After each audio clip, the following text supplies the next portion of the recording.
and then after we might do a second round of opening remarks, introduce the witnesses, swear you guys in, and then get rolling with questions. For the past 15 months, political violence has been a constant fact of American life. We've seen arsons and bombings, armed ambushes and assaults, sniper attacks and mass shootings, riots, and violent mobs on our city streets. We've seen assassinations, we've seen murder, we've seen death. None of this is random. It's organized, coordinated political terror. The people behind this violence are not common street criminals. They're not driven by money or drugs or gangland turf disputes. They're determined, militant extremists who wield violence for political ends. They know that their vision would never win at the ballot box, so they've chosen terrorism instead.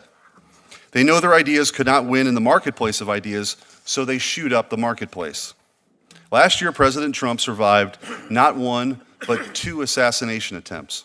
In Butler, Pennsylvania, he escaped a sniper's bullet by a centimeter in a split second.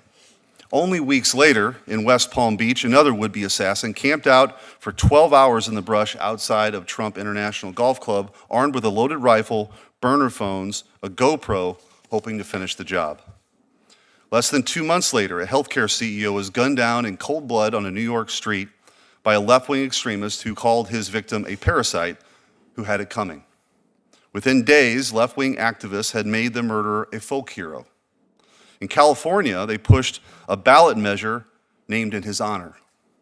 A poll taken 10 days after the murder found that nearly half of very liberal Americans had a favorable view of the killer, whereas just 8% of very conservative Americans felt the same. Then came an all-out war on immigration and customs enforcement. Across the country, federal officers were hunted like prey. They were attacked, surrounded, ambushed, and shot at. Their facilities were firebombed. There were arrests for arson, for assault, for violent threats and doxing, but the violence continued to escalate. On July 4th, 11 members of an Antifa terror cell carried out a coordinated ambush on an ICE facility in Texas. They arrived in 2 vehicles, loaded with semi-automatic rifles, handguns, Molotov cocktails, body armor, and encrypted radios. Their gear was painted with a circle A for Antifa. They detonated fireworks to lure officers out into the open and then opened fire and kept shooting until their guns jammed. One cop was struck in the neck and critically wounded while racing to respond. Just 3 weeks later, a transgender shooter entered a Catholic elementary school in Minneapolis and opened fire on hundreds of children while they prayed. Dozens were wounded. 2 little children, a 10-year-old girl and an 8-year-old boy, were killed. The shooter marked his guns with slogans like, "Where is your God now?" and posted videos using an image of Christ for target practice. 2 weeks after that, Charlie Kirk was murdered while speaking to students in Utah. The killer told friends and family he did it because Charlie was full of hate. Social media exploded with gloating celebration. Thousands upon thousands of people, journalists, professors, and government employees could not contain their glee that a father of 2 young children had been gunned down in broad daylight. When Americans gathered to mourn him, they were attacked there too. In El Paso, an arsonist set fire to a church holding a vigil in his memory. A week later, a man opened fire into an ABC news station in Sacramento, just days after the network suspended Jimmy Kimmel's show. Police found anti-Trump writings in his car and a handwritten note that read, "Patel, Bongino, and Pam Bondi, they're next." And just last week, an anarchist radical was arrested for placing a $45,000 bounty on Pam Bondi, posting an image of the Attorney General with a sniper dot on her head. The caption read, "Wanted, dead or alive, preferably dead." A week after the ABC shooting, a sniper opened fire on an ICE facility in Dallas, killing multiple people. Investigators recovered shell casings etched with the words anti-ICE. And this month, a man who flew across the country to murder Justice Brett Kavanaugh received a sentence of just 8 years. He brought a gun, ammunition, a knife, duct tape, and zip ties to kill a sitting Supreme Court justice in his own home while his wife and kids were present because he didn't like the way he might rule on gun control or abortion. This is the nature of political violence in America today. It's driven by a system far larger than the people who commit the act itself. We've seen this system in action. We have not forgotten what happened in 2020. 5 years ago, violent mobs burned and looted their way through our cities. The press called the riots mostly peaceful, though. Ivy League academics celebrated them as righteous acts of resistance. The wealthy corporations in the world donated billions to keep them going. Vice presidential candidates bailed rioters out of jail. Prosecutors declined charges. Judges released arsonists and anarchists just hours after their arrests. The same public health experts who banned funerals and shut down churches declared mass protests justified because racism is a public health crisis. Politicians reserve their outrage not for criminals torching police precincts, but for the officers trying to defend them. The largest cities in the nation slashed their police budgets by hundreds of millions of dollars, unleashing a deadly wave of violent crime on a scale not seen in decades, the largest single-year increase in murders in more than a century. The activists on the ground claimed to be revolutionaries fighting the powers that be. But the truth is, they were backed by the full force of the ruling regime. The mobs that torch cities, the radicals who ambush ICE agents, the activists who terrorize judges at their homes, all of them are foot soldiers in the same regime. A regime whose foundational ideology is that we're born either as victims or oppressors, and is the duty of revolutionaries to impose their vision of equity upon us all. This sustained campaign of violence is explicitly and specifically political.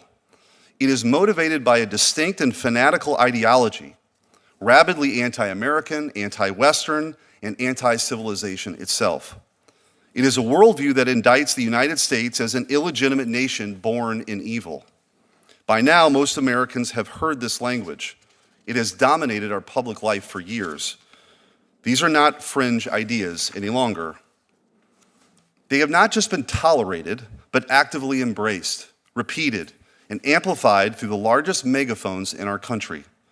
To my friends on the other side of the dais who may take offense with these categorizations, how often have we heard Democrats praise these radicals for their idealism?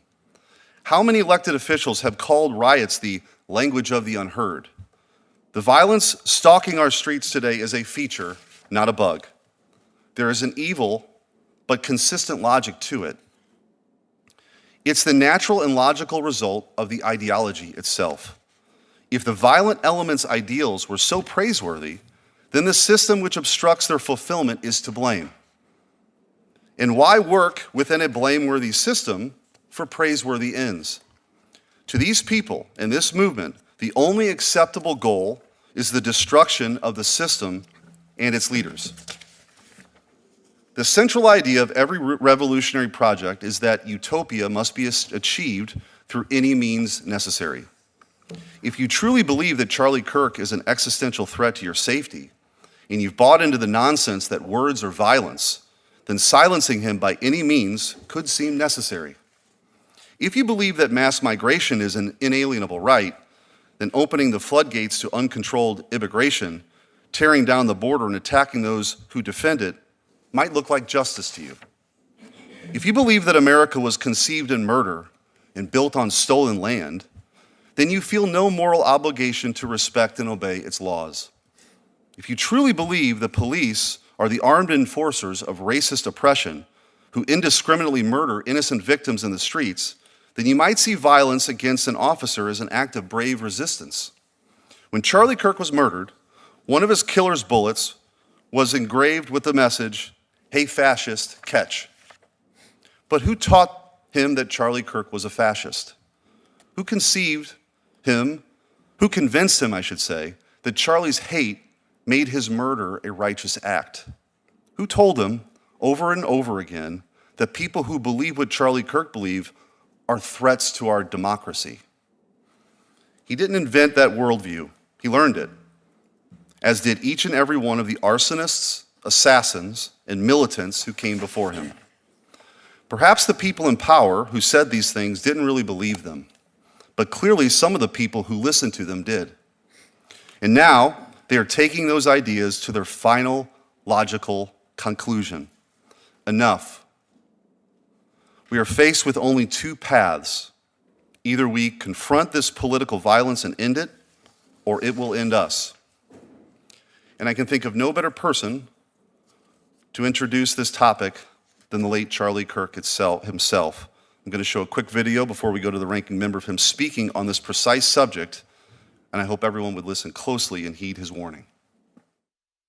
Now on Thursday, more violence from the radical left, this time directed at Turning Point USA and their group on the campus of UC Davis. Here with more, Turning Point USA founder, CEO Charlie Kirk. It's interesting, we were texting, about a week ago, and I kept saying, you know, it takes a lot of courage for you and your group and these young kids to be setting up in these hostile environments on college campuses. And, you know, lo and behold, it's not the first time it's happened, but we'll show the video as you're speaking. Tell us everything that went on.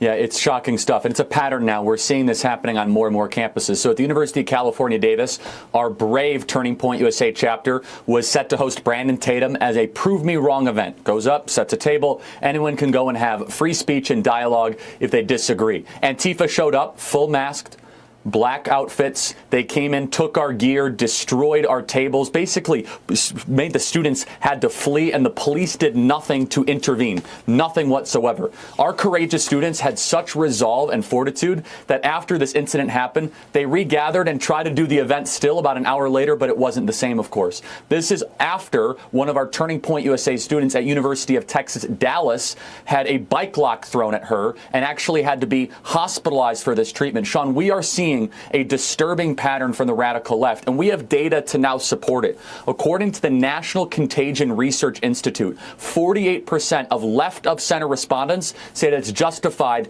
to murder Elon Musk. 53% say that it would be justified to murder President Donald Trump. There are ballot measures in California that are being measured by far left activists that are being named, I should say, after Luigi Maggioni. We have to take a step back here and ask our question, what's really going on here? There's a deeper thing than just political disagreement. If you are on the front lines like our Turning Point USA students, you are potentially putting your safety, your well-being, and God forbid, your life in jeopardy for simply being a conservative on a college campus. Ranking Member Welsh. Thank you very much, Mr. Chairman. And I want to thank the witnesses for being here today. I just want to make it clear, I am absolutely horrified by political violence in this country. And Senator Schmidt, today, just now, but at a hearing last week or last month, you said, quote, political violence is always wrong, period, full stop. It doesn't matter which side, in the name of any ideology or cause, it's wrong. And Senator Schmidt, I agree with you. It is wrong, and all of us must condemn every act of violence that tears at the fabric of our society and is absolutely, totally corrosive to our democracy. And I think us as elected officials on both sides of the aisle, we have a significant duty to engage and disagree, but with respect, unmotivated by hate. Our rhetoric matters, and we can reflect our commitment to representing our constituents aggressively, assertively, but without the kind of hatred that foments bad behavior. And political violence touches all Americans regardless of their political affiliation. You know, I got involved in politics when I was involved in the civil rights movement. And two of the people that I most admired in politics, Martin Luther King and Bobby Kennedy, were both assassinated. And I unequivocally condemn Mr. Kirk's assassination, unequivocally. I know Mr. Knowles, you're very, very close to him. I know Senator Schmidt was very, very close to him. And I know millions of Americans were inspired by him. I condemn that. Let me be clear. I condemn that killing. I was also, I just want to say this, the stakes are really too high for the American people. in the health of our democracy, to use this hearing as an opportunity to demonize one side or the other. If all political violence is wrong, is evil, is corrosive, the debate about where there's more on one side or the other, I don't see how that helps us get anywhere. Politicizing violence with inflammatory rhetoric has real consequences. So all of us have to turn that temperature down, those of us who are in public office, those of us who are in public life. You know, one of the things that happens when we have a reaction that's political and demonize it as being one side or the other is there can be governmental action that then starts suppressing the rights of all of our citizens, whether on the right or on the left. And we've got that history in our country. The Alien and Sedition Acts made it illegal to criticize the government under the guise of national security. My predecessor, Matthew Lyon, Vermont congressman in 1797, went to jail because he criticized President Adams. That was wrong. He ran for re-election, and Vermonters responded by re-electing him from jail, standing up for his free speech rights. In the 20s, we saw the Palmer raids, and what happened there with illegal searches and seizures without arrest and without warrants, and other constitutional attacks on the rights of the organized labor and of everyday citizens under the name of going after, quote, the far left. And of course, in the 50s, McCarthyism fueled a campaign of fear and prosecution against left-wing groups, and I put that in quotes, until the Supreme Court stepped in to ensure civil rights and civil liberties were guaranteed.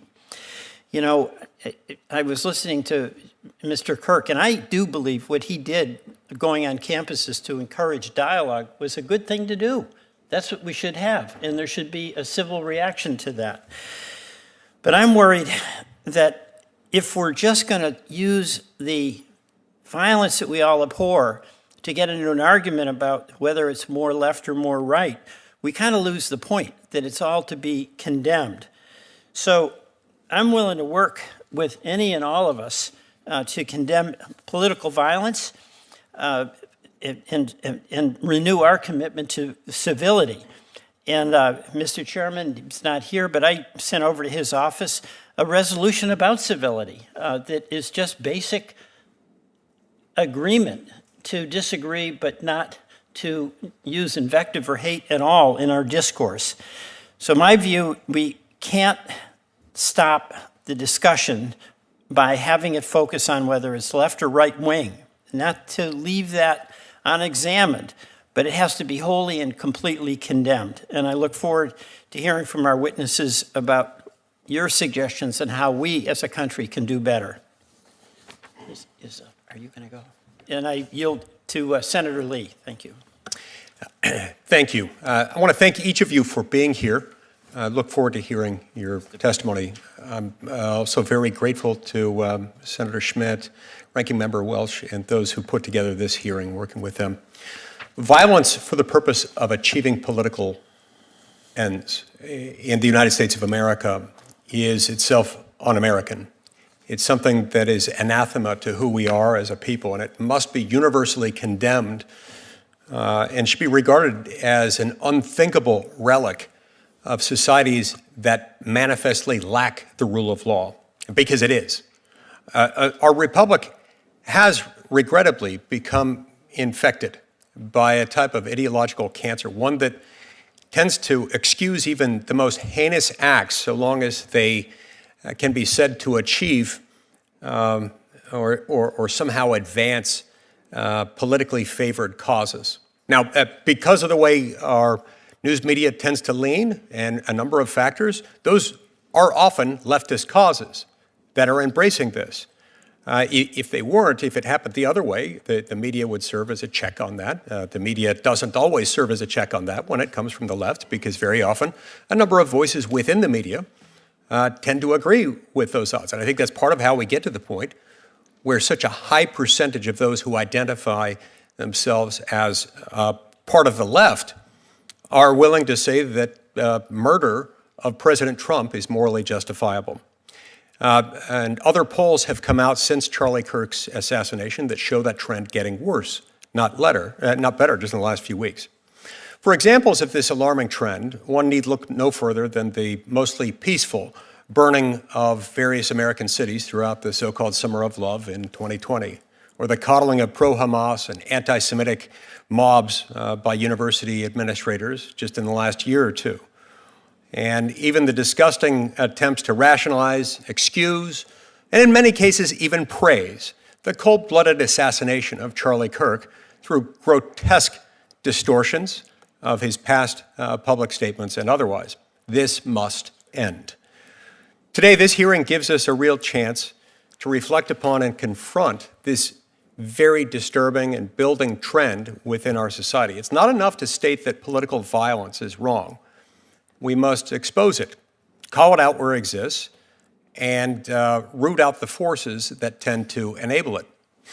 Now, to those who would cite the First Amendment somehow in defense of actions that cannot be defended on their own merits, let us be very clear.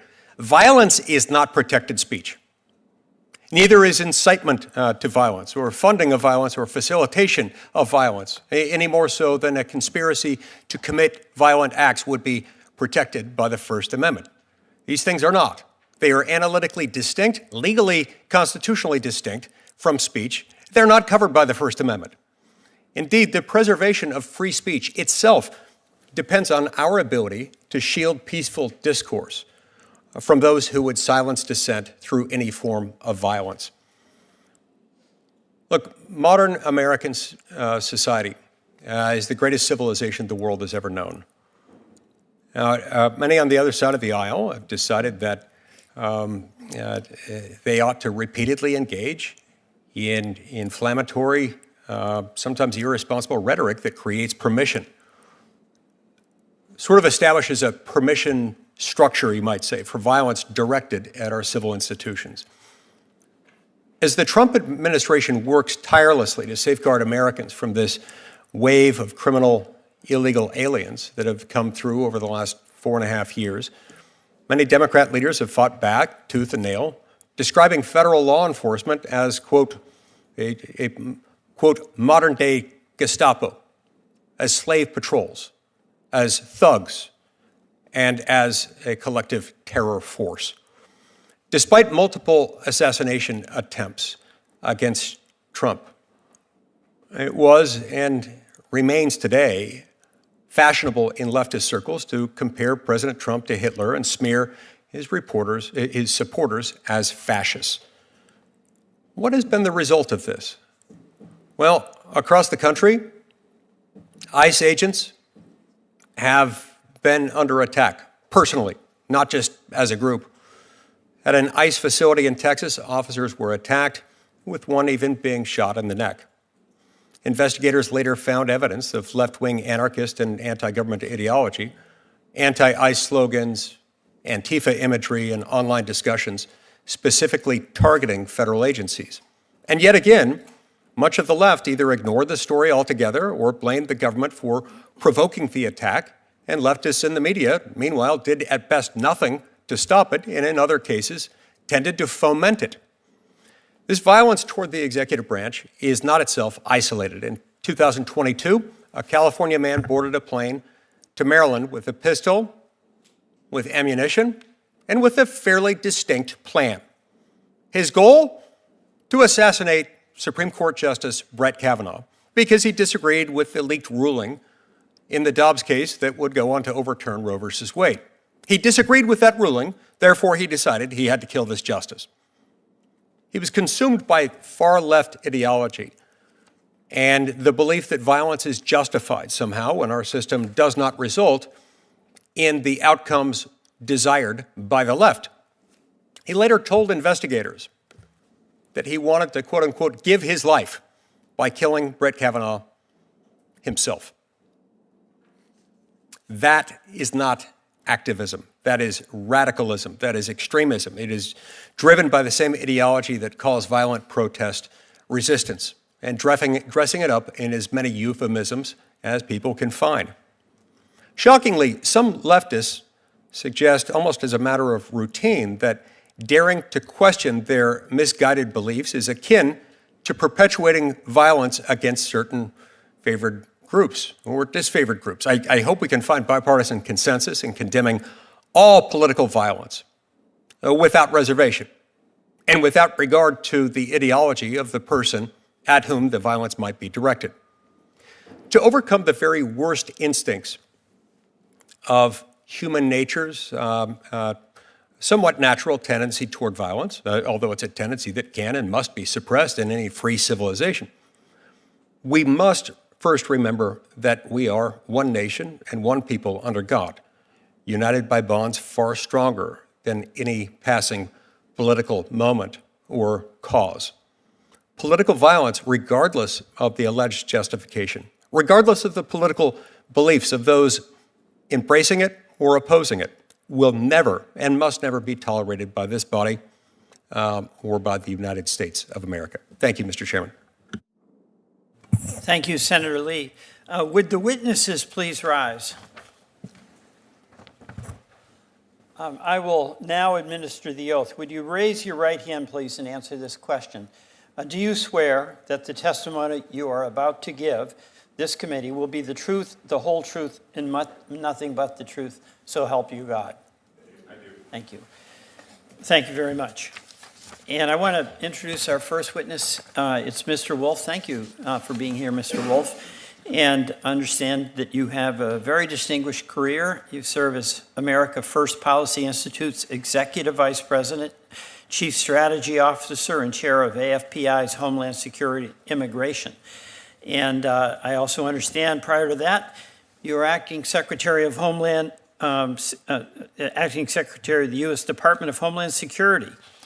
And during your time at DHS, you successfully navigated an incredible number of global and domestic challenges to the nation's security, including COVID-19, civil unrest, numerous border and immigration crises, and historic natural disasters and threats to global aviation security. And understand, too, that you serve now as president and founder of Wolf Global Advisors. Welcome. You may proceed. Thank you, Chairman Schmidt, Ranking Member Welch, and members of the subcommittee for the opportunity to testify today. Political speech and violence should never go hand in hand. I'm here today because I've seen this play out firsthand over the last several years and certainly during my time in government service. Let me be clear, I support those who lawfully exercise their constitutional rights, but when speech turns to violence, we must hold those committing violence accountable. The increase in politically motivated violence over the last several years has been driven largely by radical left-wing extremist groups and individuals that believe violence is a legitimate means to achieve political goals. A recent analysis by the Center for Strategic and International Studies shows that, quote, left-wing violence has risen in the last 10 years, and left-wing incidents in 2025 are on track to reach 30-year highs. A recent Rutgers University poll found that 55%, over half of the respondents of left of center said it would be somewhat justified to murder President Trump, and 48% said the same about Elon Musk. According to another recent poll, 1 in 4 people on the far left believe that violence can be justified. That is 1 in 4. The data paints a disturbing picture that some on the left, especially younger adults, are increasingly supportive of violence as a form of protest. In 2020, as Acting Secretary of Homeland Security, I witnessed 100 consecutive nights of violence in Portland, Oregon. Every night, hundreds of violent anarchists surrounded the Hatfield Federal Courthouse. They hurled commercial-grade fireworks, sledgehammers, concretes, and even IEDs at our federal officers. They set fire, they vandalized property, and assaulted law enforcement. Their goal was not peaceful protest. It was destruction, coercion, and intimidation. At the time, I pleaded with local officials, including the governor and the mayor there in Portland, to help protect our officers, and time again, they refused to act. They chose politics over public safety. The result was more than 280 injuries to law enforcement officers and millions of dollars of damage to federal property and to local businesses. Back then, we saw public figures attacking federal law enforcement officers, calling them stormtroopers, Gestapo, and thugs. Comparing American law enforcement to Nazi Germany was irresponsible, reckless, and dangerous then as it remains so today. Unfortunately, this disgusting rhetoric and behavior has only intensified. Once again, we're seeing violent attacks against law enforcement officers, and again, public figures are describing them as Nazis. The difference between 2020 and now, however, is that the Trump administration knows what to expect and is fighting aggressively to hold these violent offenders accountable. The administration has rightfully designated Antifa as domestic terrorists, has began a whole-of-government investigation into the financing and resourcing of this group, and has charged Antifa members with providing material support for terrorism. And despite what the mainstream media insists, groups like Antifa are not disorganized. They are increasingly organized, funded, and networked. They plan online, they operate anonymously, and execute in ways that make detection difficult.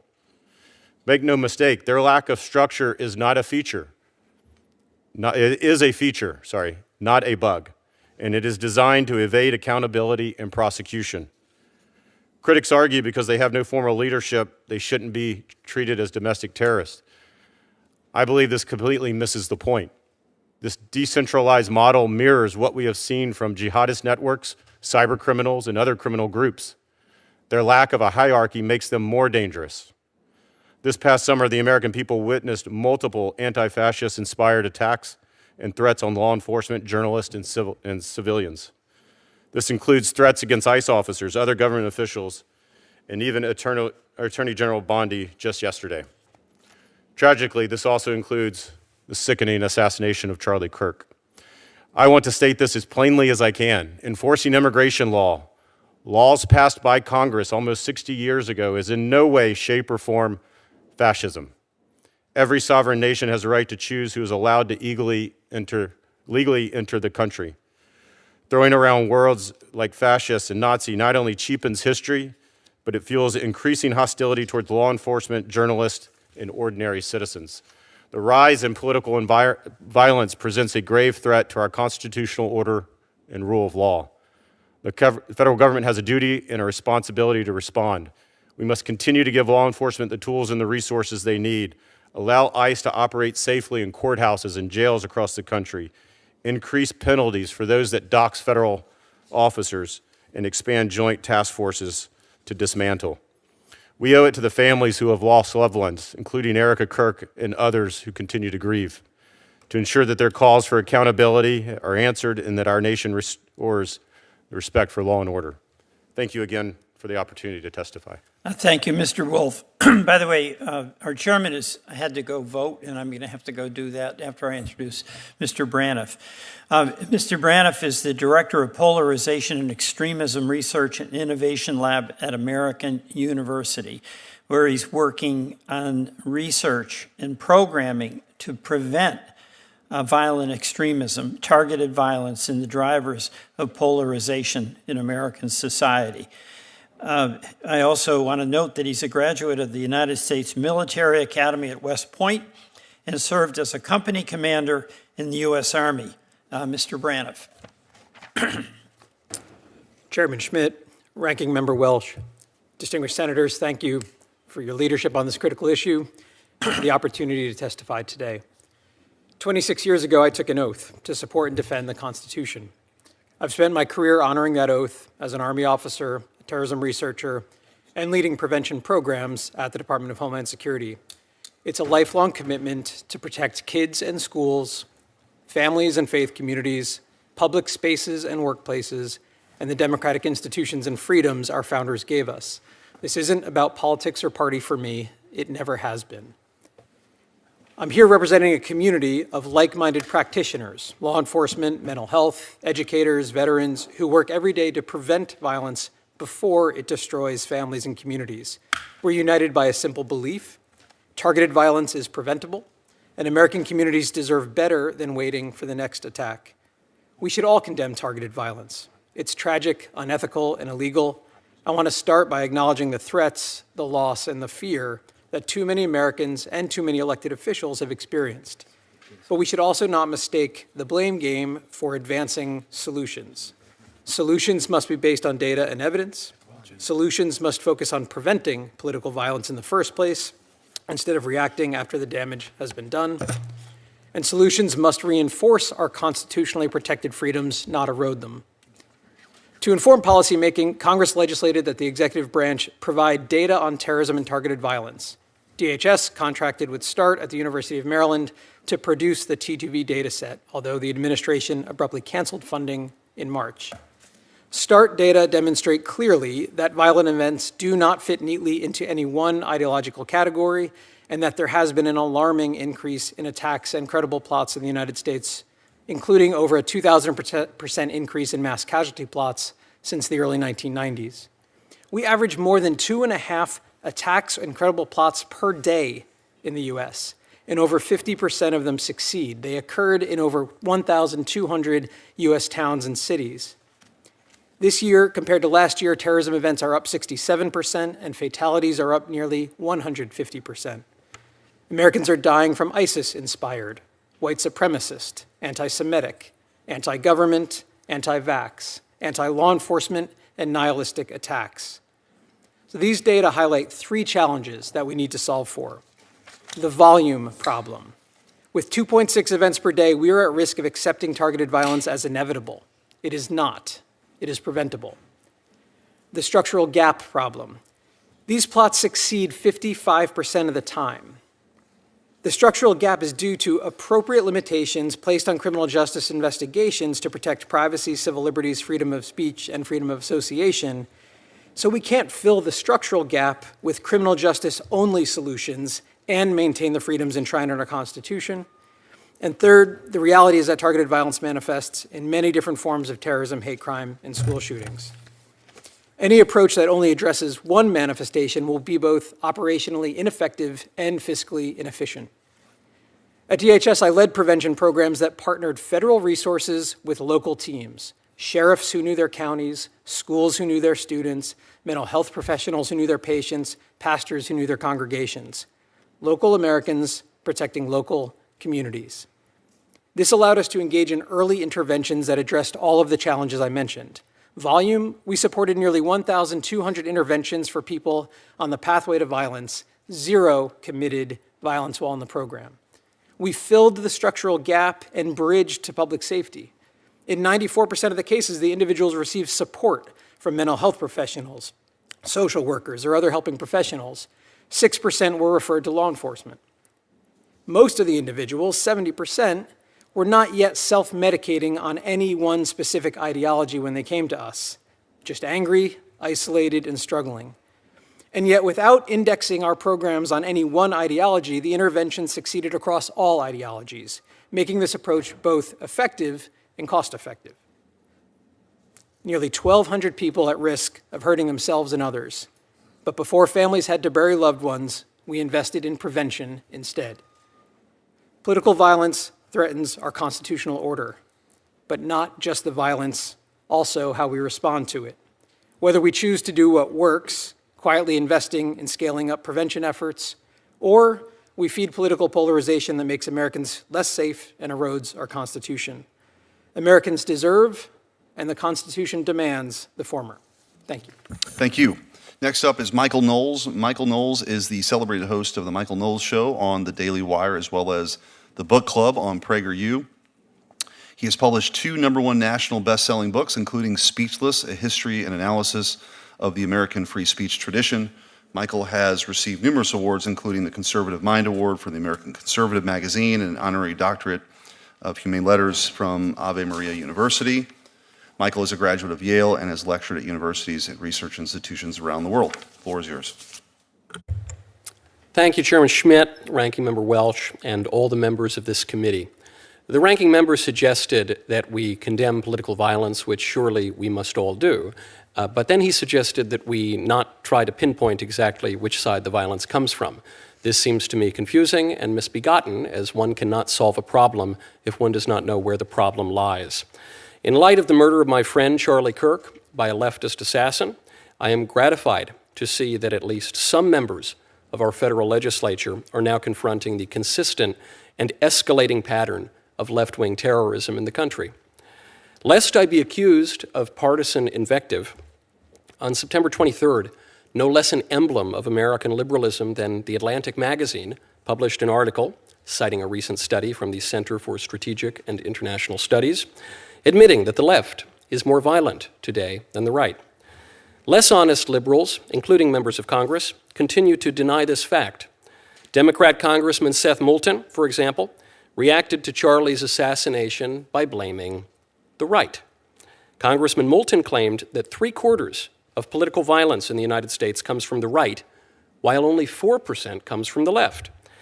That claim struck me, as it probably does many of you, as suspect. So I looked into just a few recent examples that came to mind of prominent left-on-right violence. The Covenant School Massacre in Nashville, in which a trans-identifying shooter murdered Christian school children after outlining her ideological motivations. According to authorities, there was no ideological motive there. Go figure. The Black Lives Matter riots, overtly leftist demonstrations that left dozens of people dead and over $1 billion worth of property damage. Likewise, those fail to show up on registers of left-wing political violence. Even an attack by Antifa that targeted me personally, as well as conservative college students for our political views, appeared in official records and data sets as nothing more than obstructing law enforcement. It turns out the left commits relatively little political violence when you don't count the political violence that the left commits. I am here today to speak about that single illustrative incident. On April 18, 2023, I was invited to participate in a debate at the University of Pittsburgh on the topic of transgenderism. Before the debate, several hundred left-wing protesters gathered outside the Student Center, many dressed uniformly in black with face coverings. They lit the street on fire while burning me in effigy with a little Hitler mustache painted on my face. All because I hold the view, as most Americans do, that men cannot become women. Buildings in the area were placed on a soft lockdown. As the Pittsburgh Bureau of Fire put out my burning effigy, an Antifa operative named Brian DePippa, hiding behind his wife, Crystal, rolled 2 smoke bombs under police barricades. Attendees scattered while demonstrators chanted, "Fascists go home." DePippa then threw a lit firework into a group of police officers protecting the building. The explosion injured several officers, including severe and life-altering injuries to a female officer. The debate was forced to end early after campus police determined that the protests outside were becoming even more destructive. The campus issued a safety emergency notification. Despite popular efforts to deny the existence of organized left-wing terrorism, Brian and Crystal DePippa were not merely 2 citizens protesting a speaker with whom they disagreed. Things just got a little out of hand. No. They are members of an extremist cell, a cell that meets at an anarchist bookshop, the sort of venue that operates as training grounds for left-wing terror attacks. Brian DePippa repeatedly set off TSA screeners for explosive material on his body. The Torch Antifa network has claimed the DePippas as members and raised money for them through a tax-exempt nonprofit organization. Imagine. Thanks to a courageous FBI agent who happened to be on the scene, the Department of Justice was impelled to bring charges. Unfortunately, our justice system gave them only a slap on the wrist. I think we should all be able to agree that throwing an explosive at a group of people is no mere minor indiscretion. That is a very serious crime. That's attempted murder, the kind of crime that merits life in prison. Instead, our justice system sentenced Brian DePippa to minimal jail time for obstructing law enforcement. His wife got off with probation. The federal government must act now to stop the consistent and accelerating trend of leftist terrorism. For a legislator to deny the threat and neglect the remedy might once have been chalked up to ignorance. Today, it is nothing less than complicity. Thank you. Thank you. Mr. Chairman, I'd like to introduce the next witness. Danielle Hodges was born in Winston-Salem, North Carolina, studied at George Mason University, currently studying at the University of Virginia, joined the Virginia National Guard in 2012 and was honorably discharged after a 6-year contract. He joined the Metropolitan Police Department in 2014 and has served the city of Washington, D.C. as a police officer since earning awards, citations, and commendations. On January the 6th, 2021, Officer Hodges responded with his colleagues to the U.S. Capitol to help defend against the mob who was attempting to stop the transfer of power. Officer Hodges was injured during the attack, but returned to full duty weeks later. In 2022, he testified before the House Select Committee to investigate the January 6 attack and has since been honored with the Presidential Citizens Medal by President Joe Biden for his heroic service to the nation during the assault on the Capitol. Thank you, Mr. Hodges. Thank you. I'm speaking in my personal capacity. However, I draw upon my experiences as one of the few police officers in this country who has policed both the protests and riots of 2020, as well as the insurrection of January 6, 2021. I am intimately familiar with political violence, as when I fought to defend the United States Capitol and many of your very lives, I was beaten, bloodied, crushed, with my eye gouged, and my skull smashed with my own baton. Political violence is a worthy topic for discussion. However, the press release I saw from the subcommittee chair made it clear that this was not going to be an honest consideration of various causes and effects, but rather a ham-fisted attempt to propagate the unsupported notion that liberal ideology is the greatest origin of modern political violence. This is particularly galling to me, since every single member of the majority on the subcommittee has either contributed to one of the most infamous examples of conservative political violence of our age, or the protection of its perpetrators. Every majority member who could do so voted to acquit Donald Trump during a second impeachment, and now we find ourselves in a new horrific age of political violence. One word is carried out by the state itself. A permanent resident was arrested without a warrant and is being threatened with deportation simply for his politics. A Tennessee man was arrested and is being held on $2 million bail for sharing a Trump meme on social media. Members of Congress have been denied access to ICE facilities, despite the law granting them unannounced oversight rights. These detentions and prohibitions are all grounded in the threat of deadly force and violence, are absurd or outright illegal, and politically motivated by right-wing ideology. The fact that these actions are carried out by agents of the state doesn't make them acceptable, it makes them far worse. The current administration is doing whatever it can to downplay the threat that right-wing violence presents to the United States, including literally erasing data. Between September 12th and the 13th of this year, the Department of Justice deleted their own study from their website, which came to the conclusion that right-wing extremism poses a much greater threat than left-wing extremism. I quote now the opening paragraph of this National Institute of Justice report published just last year. Quote, "Militant, nationalistic, white supremacist, violent extremism has increased in the United States. In fact, the number of far-right attacks continues to outpace all other types of terrorism and domestic violence extremism. Since 1990, far-right extremists have committed far more ideologically motivated homicides than far-left or radical Islamist extremists, including 227 events that took more than 520 lives. In this same period, far-left extremists committed 42 ideologically motivated attacks that took 78 lives. A recent threat assessment by the U.S. Department of Homeland Security concluded that domestic violent extremists are an acute threat and highlighted a probability that COVID-19 pandemic-related stressors, long-standing ideological grievances related to immigration, and narratives surrounding electoral fraud will continue to serve as a justification for violent actions. There will always be those who seek to further their own political agenda through extra-legal violence, and that is what law enforcement is for. But to reduce the risk of the population at large from falling into radicalization, the solution is simple. It's unfettered democracy. One of democracy's greatest assets is how, when unsullied, it provides a mechanism for everyone to have their voice heard. And when people believe their government speaks for them in some manner, then they're less apt to seek violent means to accomplish their political agendas. So make voting easier, not harder. Stop gerrymandering people into oblivion. Stand on the strength of your ideals, not the depth of your donors' pockets. Stop shopping for judges and start seeking ideas that withstand scrutiny from any political ideology. When you tell the people that an election was stolen from them, they will take up arms against their neighbors without a shred of evidence, I know. But if you tell them brilliant political rhetoric is their birthright and civic engagement is their privilege, they'll instead take up the book and the pen, and we'll all be richer for it. And when you, just so you know that this is the helmet that U.S. Capitol Police Officer Brian Sicknick wore on January 6, 2021, and he died the following day. The family member just got back that today. Thank you. Thank you for your service. Next up is Kyle Scheidler, is the Director and Senior Analyst for Homeland Security and Counterterrorism at the Center for Security Policy, where he conducts research and analysis on domestic threats to the U.S. homeland and an emphasis on the doctrines which fuel terrorism and shape the variety of kinetic and non-kinetic threats to America's security.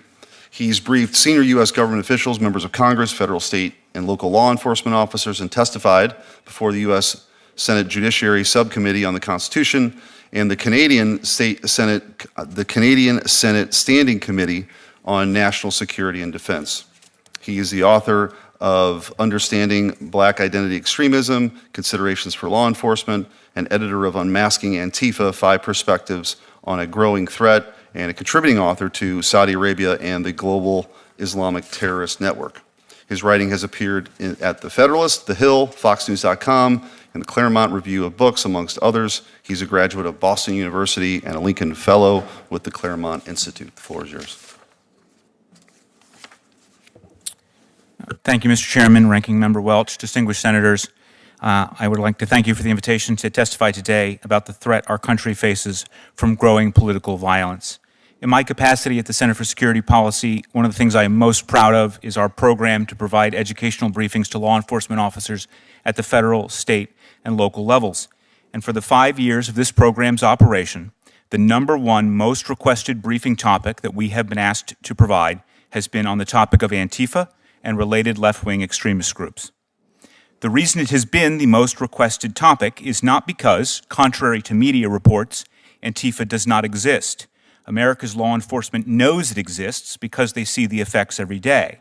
The reason it is the most requested topic is because they cannot get accurate and quality information about the threat. Until recently, the federal government has failed to define the extensive nature of this threat and has demonstrated a history of dismissing or reducing charges against left-wing extremists. But despite this failing, we have seen convictions for acts of political violence by Antifa members who were identified as such. In 2021, officers and citizens were injured in a violent, pre-planned riot carried out by Antifa. The San Diego District Attorney successfully secured convictions against 11 Antifa members, including on charges of conspiracy to riot. In 2023, the state of Florida successfully sued Antifa members under the FACE Act, securing civil fines and felony pleas for their attack on pregnancy crisis centers. This is just one case, but in the 5 months after the Dobbs decision was leaked, more than 100 churches, pregnancy resource centers, and pro-life organizations across the country were attacked. Mr. Knowles has already mentioned the case against Brian DePippa and the federal government's guilty plea, but I think it is worth adding that Mr. DePippa was also the web creator for It's Going Down, an Antifa website which has for years published both ideological manifestos and tactical instructions for aspiring Antifa members, including a 2007 Forming an Antifa Group manual, which I first brought to the attention of this committee when I testified before it in August of 2020. But what is Antifa? Well, as a recent Department of Justice indictment accurately describes, quote, Antifa is a militant enterprise made up of networks of individuals and small groups ascribing to a revolutionary anarchist or autonomous Marxist ideology, which explicitly calls for the overthrow of the United States government, law enforcement authorities, and system of law. Antifa adherents have espoused insurrection and advocated violence to affect the policy and conduct of the U.S. government by intimidation and coercion.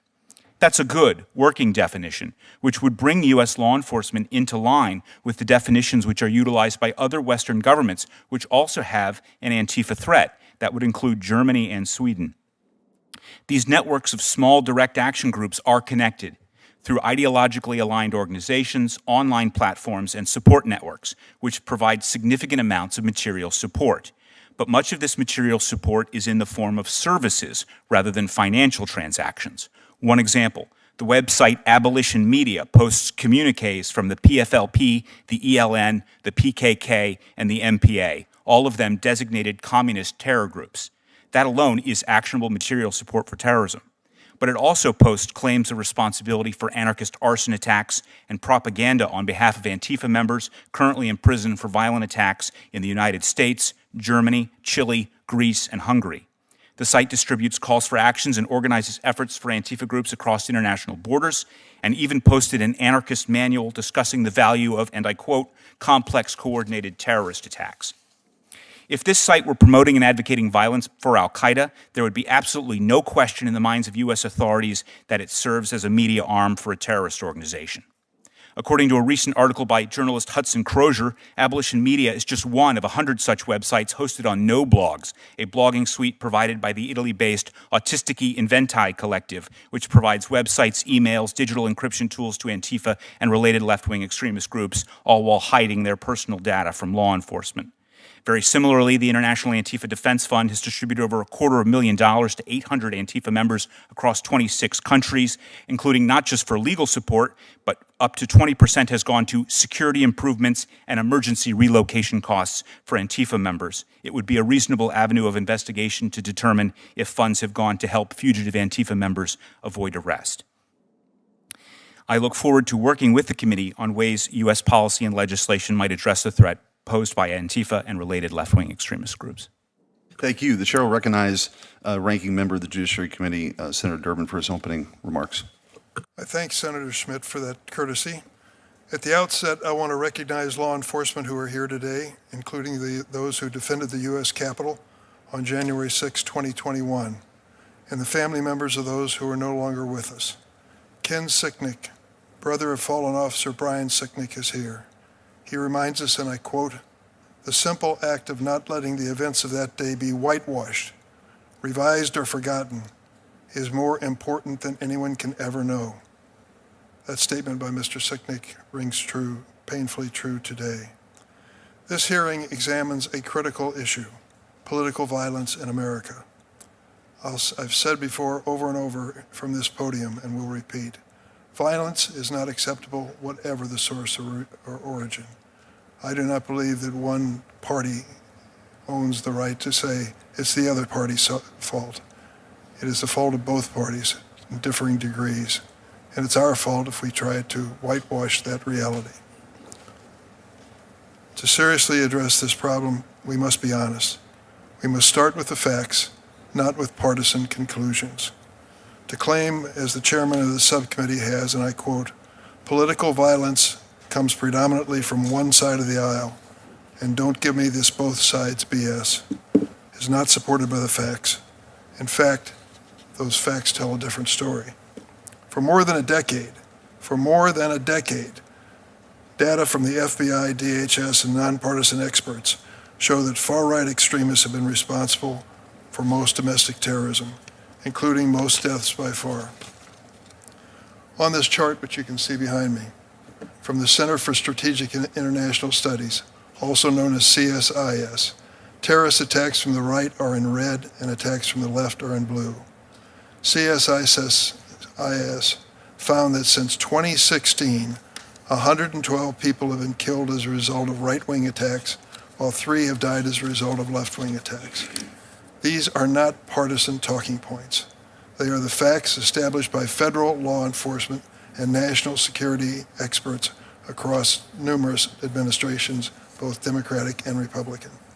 Indeed, one of today's majority witnesses, Mr. Chad Wolf, in his confirmation hearing before Congress, as acting DHS Secretary during President Trump's first term, testified, and I quote, "White supremacist extremists, from a lethality standpoint over the last 2 years, are certainly the most persistent and lethal threat when we talk about domestic violent extremists. Far-right extremists were responsible for the January 6, 2021 attack on the Capitol. I lived through it. And they've been responsible for a string of hate-fueled massacres targeting ethnic and religious minority communities, including the 2012 Gurdwara shooting in Oak Creek, Wisconsin, targeting Sikh Americans, killing 7. The 2015 Mother Emanuel AME Church shooting in Charleston, targeting Black Americans, killing 9. The 2018 Tree of Life Synagogue shooting in Pittsburgh, targeting Jewish Americans, killing 11. The 2019 Walmart shooting in El Paso, targeting Latino Americans, killing 22. And the 2022 Tops Supermarket shooting in Buffalo, targeting Black Americans, killing 10. Political violence has continued to rock the nation in recent months, from the assassination of Mr. Kirk to the assassinations of Minnesota House Speaker Emerita Melissa Hartman and her husband, and the attempted assassination of Minnesota State Senator John Hoffman and his wife.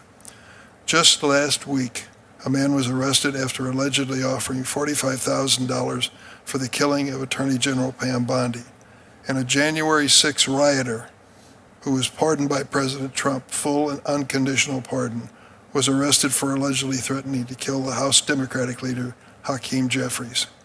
I've said it before and I'll say it again.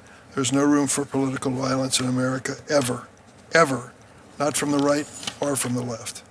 I'm deeply concerned by the Trump administration's response to the political violence crisis. On the one hand, the administration is threatening a crackdown on constitutionally protected speech based on false claims that, in the words of Stephen Miller, there is, quote, a vast domestic terror movement on the left. At the same time, the administration is gutting programs that have proven effective in combating domestic terrorism.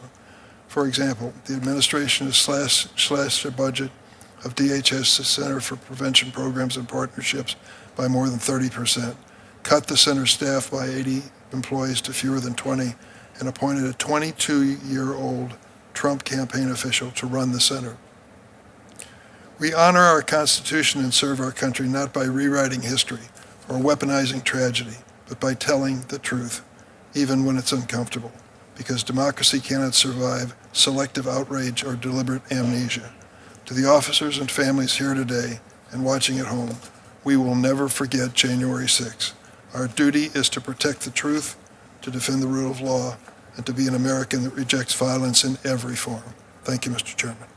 Thank you, Senator. I want to point out that the CSIS study that's been mentioned here and repeated ad nauseum excluded violence at protests from their study, allowing them to systematically ignore Antifa and Black Lives Matter riots. But they did make an exception for Charlottesville, interestingly.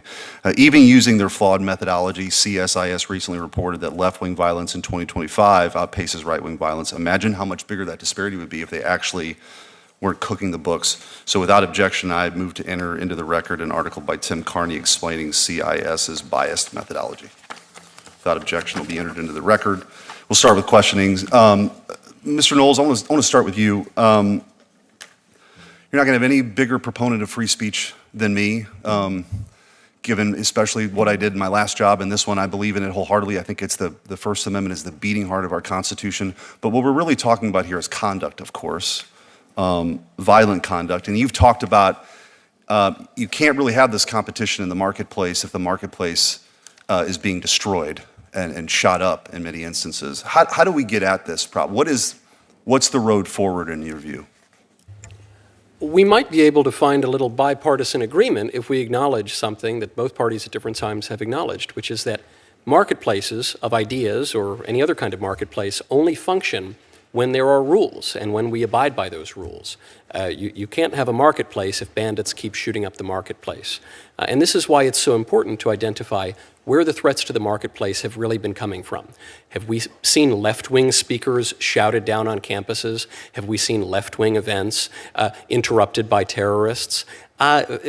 Rarely so, if ever. I can't think of an occasion. I am amused that Senator Durbin began by warning against pointing to one side or the other, making this a partisan issue, before beginning one of the most partisan invectives that I have ever heard. But I'm not even opposed to a partisan invective here, because I think it is very important that we identify where the threats are. I think any honest Democrat even would have to acknowledge, as the Atlantic magazine did, as even CSIS has acknowledged, that the threats today to the free marketplace of ideas come from the left. And so, in order to restore the open marketplace of ideas, the healthy exchange of ideas, essential to our self-government, we must regulate where the problem is. And today, the problem lies on the left. Thank you. Mr. Wolf, I want to ask you, and thank you for your service. A common refrain is that Antifa is an ideology, not an organization. Could you talk about, in your experience, how that is complete and utter nonsense, that this is actually a pretty well-coordinated organization with safe houses and money that's laundered internationally, quite frankly, not just domestically? Yeah, well, I think we've seen that across the country. I think the indictment by the Department of Justice in Texas talks about the Antifa cell there in North Texas, about how they do coordinate, how they do pool their resources. I saw it firsthand in Portland, although it was very difficult to prove at the time. those types of anarchists and others there being well organized, being well funded, being resupplied daily, not that they were doing that themselves, but that they had help.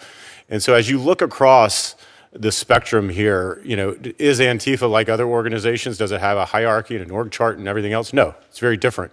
But that doesn't make it any less dangerous. That doesn't say, and that shouldn't mean from a law enforcement perspective, well, let's not actually investigate. Let's not actually start to look at who these individuals are, how they're organized, how they're funded, how they're financed. Just because they're decentralized doesn't make them any less threatening. Thank you. Mr. Scheidler, I'm going to go to you and pick up on that point because you alluded to it in your testimony. Understanding what Antifa is and its connections and organization, what are some suggestions you might have of how we could get at this problem of this radical organization hell-bent on destroying America?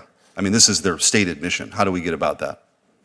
Well, I'm a firm supporter of the president's recommendation to target Antifa as a foreign terrorist organization. There are a number of Antifa organizations that operate across Western Europe and Latin America, which would be justified. We would be justified in designating as a foreign terrorist organization. There are also a number of networks which provide material support, including the one that I mentioned in my testimony, and that is a very common method in which Antifa receives support. Much like, for example, Islamic State or Al-Qaeda, where they host media outlets like Dabiq and Inspire, which will give you both ideological instructions as to how to become Antifa, what you need to believe and how you need to believe it. They also provide instructions on what you should do if you wish to be Antifa, including how you should organize, how you can avoid arrest, what encrypted apps to use, what websites to use. They'll also provide instructions on how to destroy critical infrastructure, including 5G wireless communications, and how to derail trains. As, for example, the website It's Going Down did in a case that was related to two anarchists in the Pacific Northwest that derailed a number of trains in which the federal government was able to achieve a conviction. So these networks can be targeted for engaging in material support for terrorism. We are not talking about speech. We are talking about manifestos describing how to overthrow the government and how to do that with violence. Thank you. And the President Trump has designated Antifa as a domestic terrorist organization, and I've written to Secretary Rubio for the foreign terrorist organization, and we'll see what happens with that. Ranking Member Welch. Thank you very much, Mr. Chairman. I want to ask Mr. Hodges, you were here in duty, in uniform on January 6th. Can you tell us just what you went through and what the size of the crowd was that was attacking the Capitol? Certainly. I'll try to be brief. It was a very long day. Started at 7 in the morning on Constitution Avenue. As everyone filed into the ellipse to hear Trump give his rally, so to speak. And then they, afterwards, they started heading back towards up Constitution Avenue towards the Capitol. I heard on my radio that they discovered bombs. I heard on my radio that the Capitol was becoming under attack. The commander who was on scene at the Capitol was getting overwhelmed and called for my platoon to reinforce them. So we did. We got on our pads, made our way down to the Capitol. So you went to where the trouble was? Correct, yes. We got as far as the edge of the western property, but the crowd was so dense, we couldn't get any closer than that in a vehicle. So we got out on foot, started making our way towards the Western Terrace itself. While we were walking through the crowd, all Trump supporters, Trump flags, Trump gear, they started yelling at us, calling us stormtroopers, telling us to remember our oaths, calling us traitors, and we hadn't done anything yet. So you were uniformed officers, right? Yes. No mask. Correct. And you were insulted with Yes. those terms. Yes. Stormtroopers, to remember our oaths, all that nonsense. And then eventually, when we were making our way through the crowd, we were attacked. Cut off from our leadership. I was hit over the head from behind, lurched forward, and someone tried to steal my baton. I was able to retain my weapon, and I tried to forge a path through the crowd. Unfortunately, I looked back and saw that the rest of my colleagues were under attack from more of the mob. I went back to try and I succeeded in pulling some of the assailants off my colleagues until I was attacked again. Someone tried to steal my baton again. We wrestled for control, went to the ground with it. He kicked me in the chest. I went to my hands and knees, and the medical mask I was wearing at the time got pulled up over my eyes. So I was blind, surrounded by the mob. But thankfully, my colleagues were able to free themselves from their attackers and came to my defense. I got up, and I forged another path through the crowd. It was chaotic, explosions going off, smoke grenades, bike rack barriers being broken down into poles to use as weapons. Then eventually we made our way to the West Terrace itself, where a police line was being held. We joined the defense there, where we held the line as long as we could. Unfortunately, we were comically outnumbered, 150, 175 officers to, I think it was like 10,000 insurrectionists. I remember looking out over the crowd, and I couldn't see the end of it.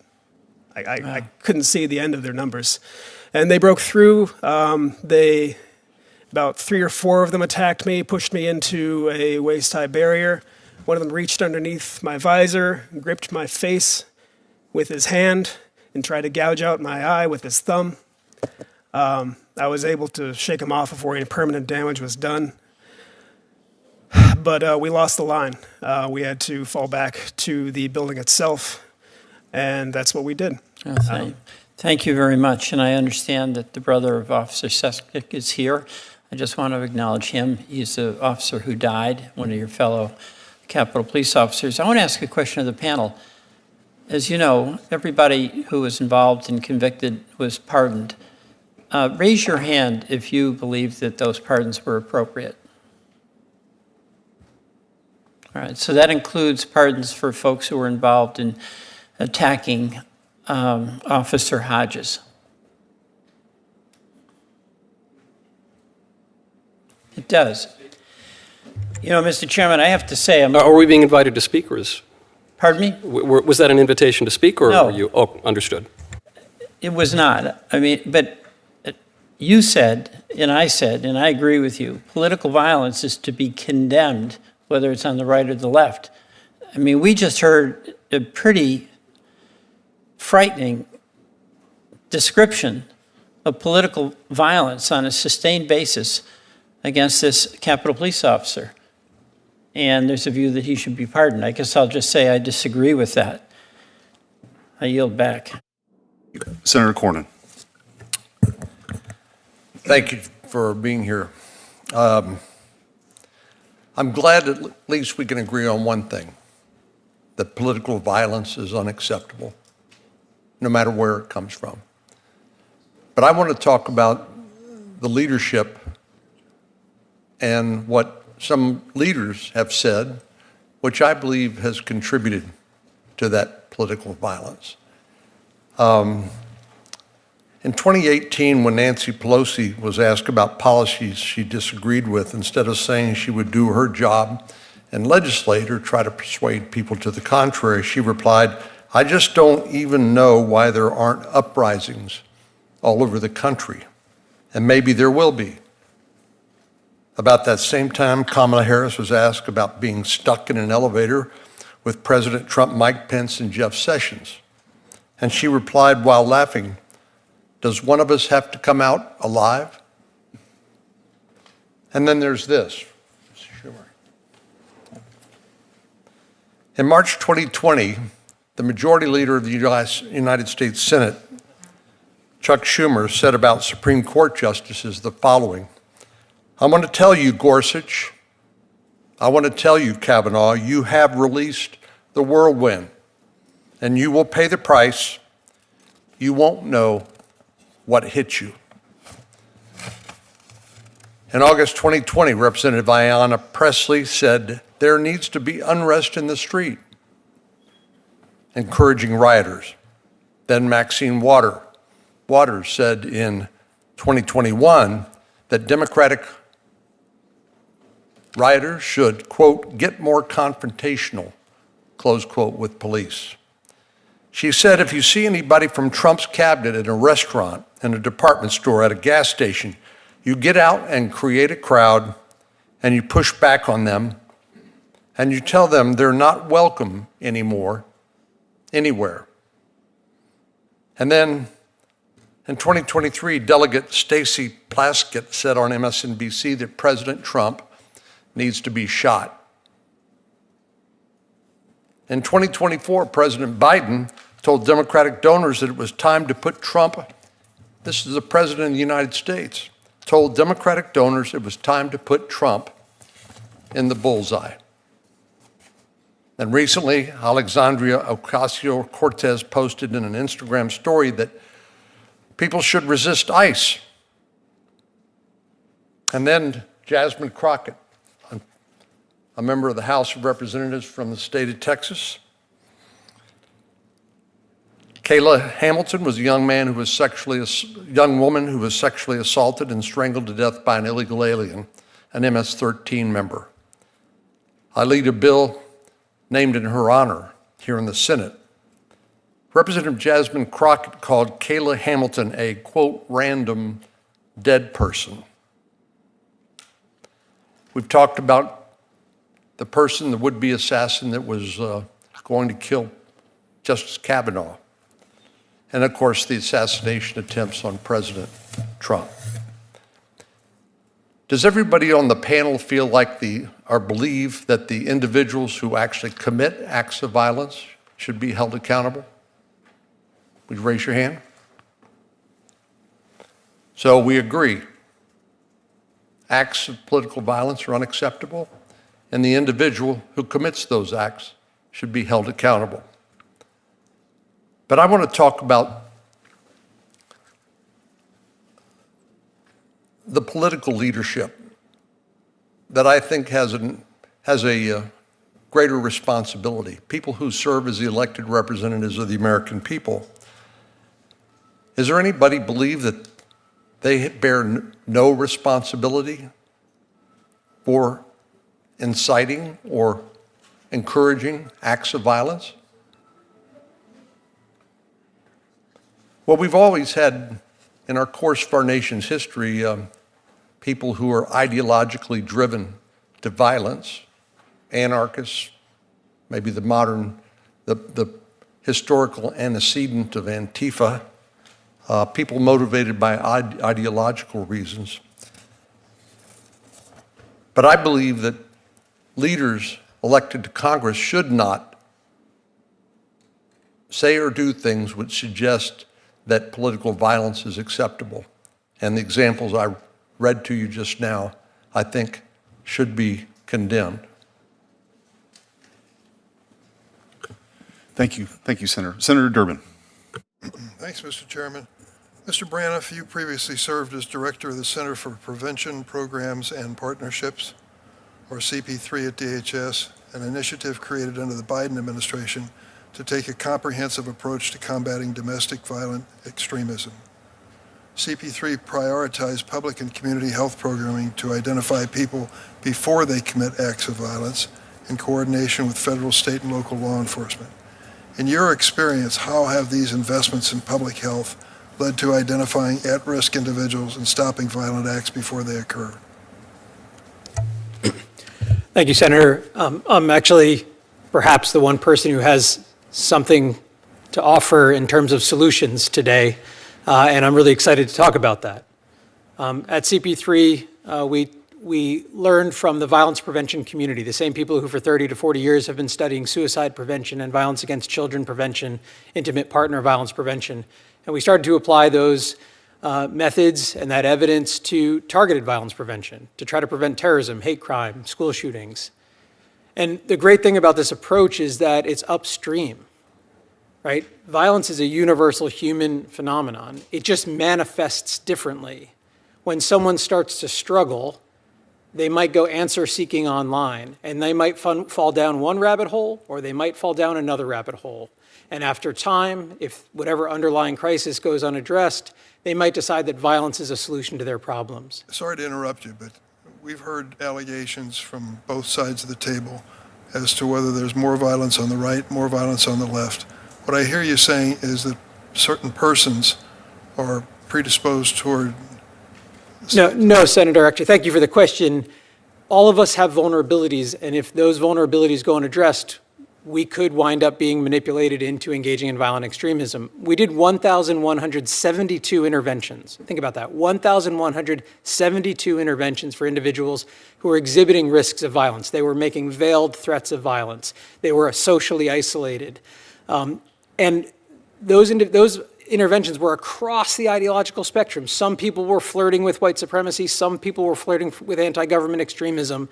Some people were just flirting with violence for violence sake. The point is, we didn't wait until something terrible happened and then blame the ideology behind it. We actually did a therapeutic intervention, and in 94% of those interventions, the individual got help. And there was no violence. In 6%, they had made a threat to public safety that was imminent, or they had crossed a criminal threshold, and they were referred to law enforcement. So we supported those individuals, averted nearly 1,200 potential acts of violence, and never sacrificed public safety. We have a solution that's cost-effective, that does not violate civil rights, civil liberties, and protects our Constitution, and I would encourage us to look at that as a potential solution. As you know, the Trump administration significantly cut the staff at CP3, which you worked with, which led to your resignation. Is that true? Senator, there is no more office at all. The entire thing was dismantled on the final 2 people left on September 11th and 12th. So the prevention effort you're describing to us is now no longer funded? That is correct. Are you concerned about the potential rise in attacks that we may see without similar level of inquiries taking place under this administration? Senator, I've given my life to protecting the American people. I'm incredibly worried about the rise of targeted violence and terrorism across the ideological spectrum at the same time that we've dismantled the very apparatus that can prevent it. And we've seen 150% increase in fatalities from terrorism last year to this year. We've seen about a 70% increase in terrorist incidents from last year to this year.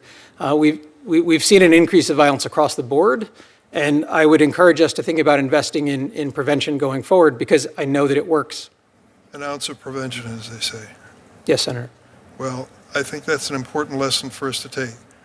The Republican members of this committee believe they're right. The Democrats believe they're right. The American people want to see less violence. I hope we all want to see less violence. This is one agency with an agenda directed toward reaching that goal. And unfortunately, it's virtually been shut down. If we're sincere about this on a bipartisan basis, let's do something to revive that effort. I yield. Thank you. Senator Lee. Thank you very much, Mr. Chairman. Mr. Knowles, I'd like to start with you, if that's okay. I hardly need to expand upon the violence that has recently been committed on campuses across the country. Most notably and prominently of late, Charlie Kirk was assassinated not too far from where I live in Utah, at Utah Valley University. That assassination occurred amidst many of the developments that you've referred to in your opening testimony. And it arose in the context of a public debate he was holding in a public forum, specifically about some political issues. Now, while that conversation, that investigation remain ongoing, there is a lot of circumstantial evidence suggesting a political motivation for this attack.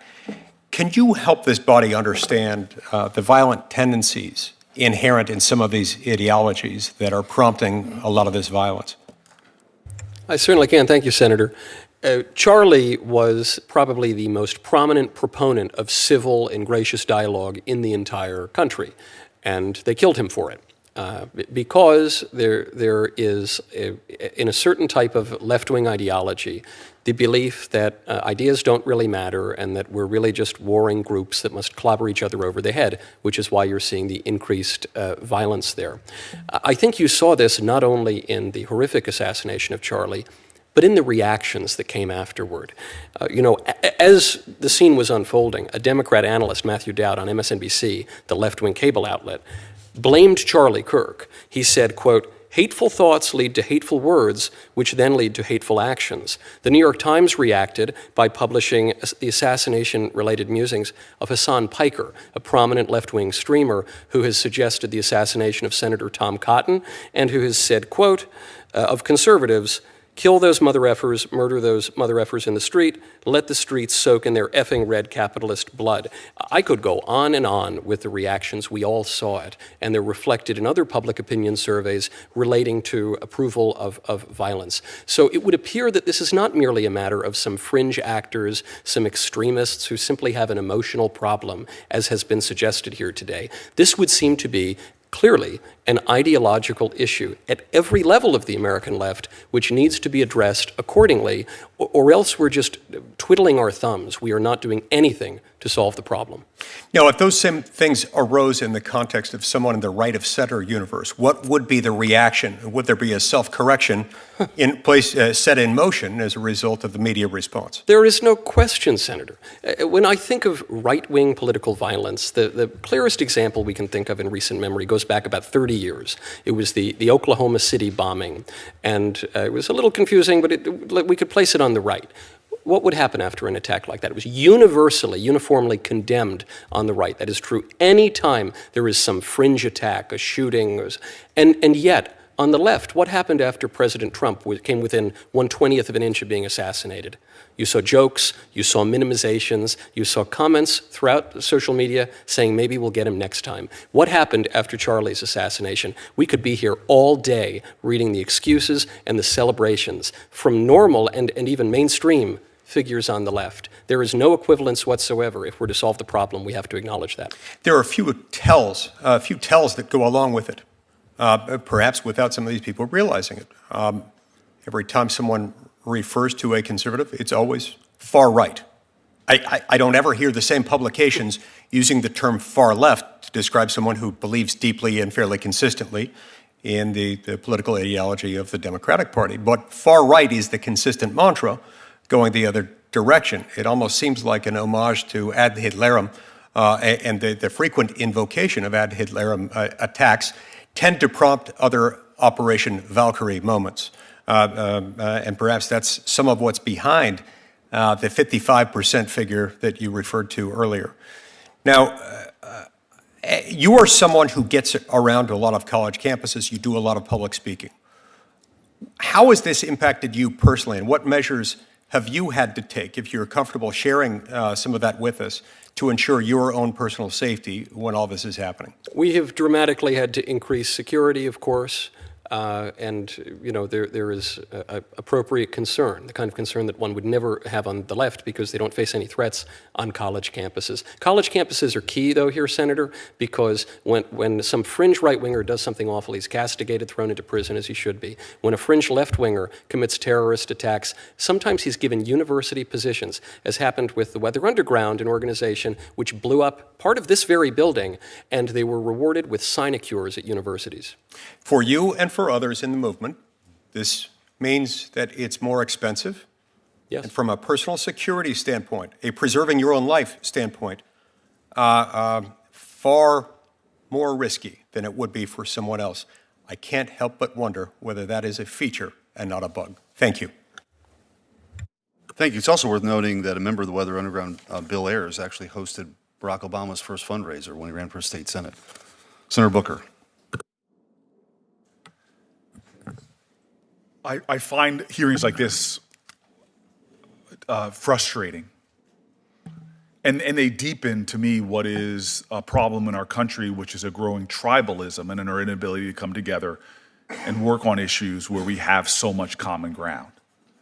It's not a senator in the United States, and I know them well and have friends on both sides of the aisle, that condemns political violence, that does not condemn political violence. But when we hold hearings that come at this issue that reflects the partisanship of our time and the tribalism of our time, we don't get to a solution. We are in a crisis right now, and there is growing political violence and a growing justification for it. But I find it stunning that the way we talk about it seems more about grievance politics and trying to score points than actually getting to the root of what is an American problem. And it frustrates me when that is so transparent and clear, especially when we don't talk about people on our own side of the aisle. Chuck Schumer was very wrong in what he said, and my colleague held up the quote. I've actually seen that quote. I've lost count of how many times my colleagues have raised that quote. But you know what they never say? Is that he came out and apologized for it. That Chuck Schumer, using self-interrogation, said, I was wrong. I've never seen the President of the United States who has spoken about punching people in the face, who has said a lot of violent rhetoric, has never given that type of self-interrogation. I don't understand how we could be having a hearing right now at a time when threats on the senator sitting up here have gone through the roof, where we can't have a constructive conversation, but instead are pitting witnesses against witnesses, many of whom, like Mr. Hodges, have had to sit there and relive his trauma over and over again in hopes that something would be done about the problem. And God, we should just tell the truth. There is political violence. Extremists who have left-wing ideologies and right-wing ideologies. To say it's just one and not the other is to deepen the problem. But we have an administration right now who is eviscerating the people that should be keeping us safe, and who is pulling down from the website, as they did earlier this year when the Department of Justice removed from its website a government-funded report published last year that found that the number of far-right attacks continues to outpace all other types of terrorism and domestic violence extremism. If we can't accurately describe a problem and do it without partisan rhetoric or seeking to score partisan points, we will not solve this problem. I have a lot of colleagues that are wiser and more full of grace. I'm a big believer about faith, that before you tell me about your religion, first show it to me in how you treat other people. If you ascribe to the beliefs of my faith, of Jesus Christ, God, show grace. And I still remember bemoaning to Tim Kaine about the problems we have in our growing hostile, degrading and demeaning political climate. And he said, the only way this is ever going to be cured, he said to me, was by each of us showing every single day a relentless commitment to ideals of extending grace to one another. I haven't heard any of that rhetoric in the little bit of this hearing that I've listened to. I've heard finger-pointing, condemnation, demeaning and degrading that reflects our partisan divide. This is the American problem. I am so frustrated to sit before members of our law enforcement who have suffered in our house trying to protect us violence that I never imagined could happen. And yet we have an inability to name it and condemn it and commit ourselves to doing something about it. I will do my best to call it like it is. To hear quotes that I've even said that need to be tamped down. Because the only thing that's going to save our country now is not more political posturing and partisan finger pointing. The only thing that's going to get us out of this condition is for courageous leaders in both parties to start standing up and extending grace and self-introspection. It's a lot easier when I call out Chuck Schumer's comments to make a difference. And God, I wish I'd see more of my colleagues being willing to call out the President of the United States for his outrageous comments as well. Thank you. Senator Blackburn. Thank you, Mr. Chairman. Thank you to each of you for being here today, and to our law enforcement that is here. We thank you for your service. Mr. Knowles, I do want to come to you. And it is wonderful to have you here with us today, and we appreciate that you're a Nashville resident, have been there for several years now, and I want to return to the topic of the assassination of Charlie Kirk. And one of the things that was quite disturbing to me was quotes that came from activist professors. And we had in Tennessee 3 professors that made just horrendous statements. 2 have been terminated. 1 is going through a termination hearing at this point.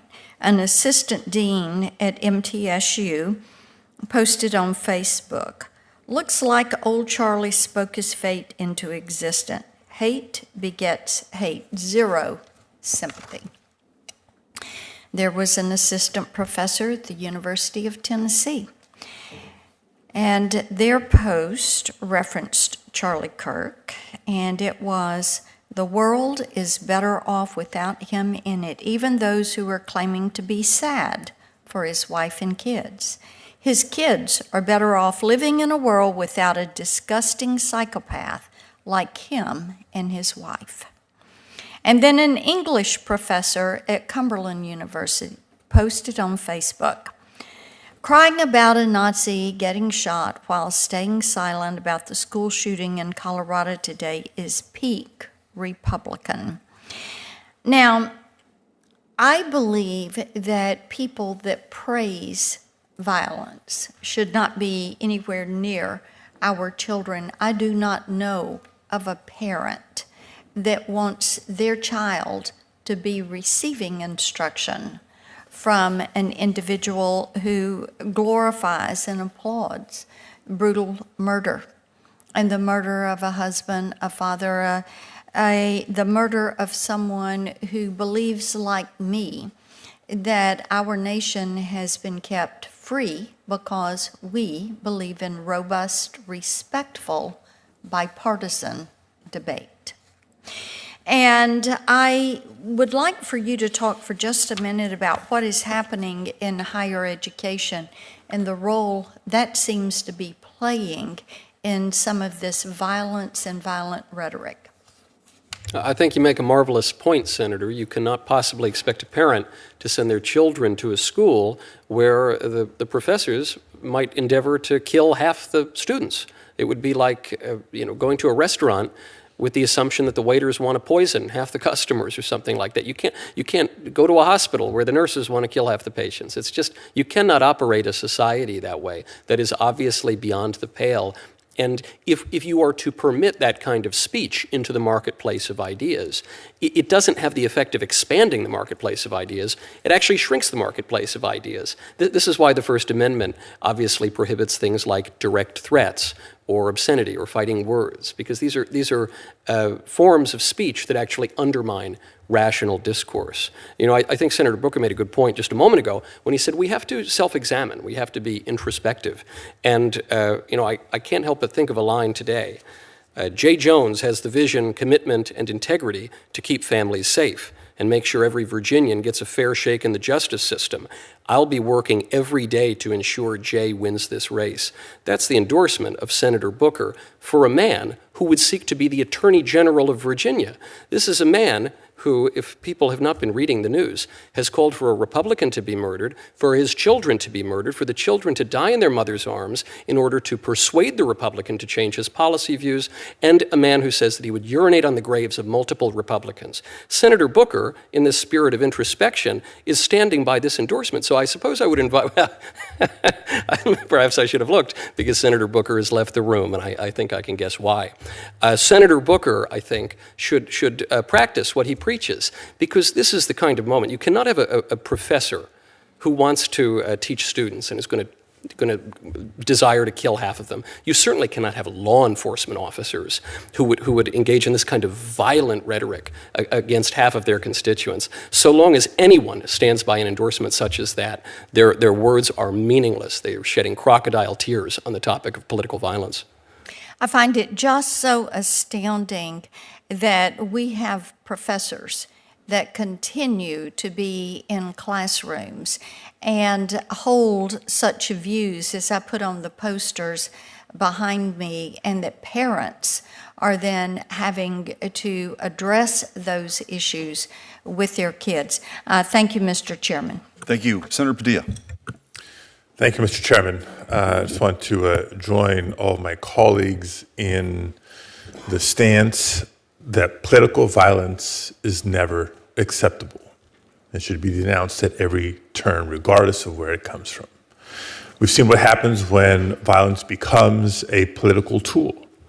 It's not protests. It becomes an attack on our very democracy itself, and it strikes at the principle that political change in this country should happen through healthy, rigorous debate and at the ballot box, not through fear or intimidation.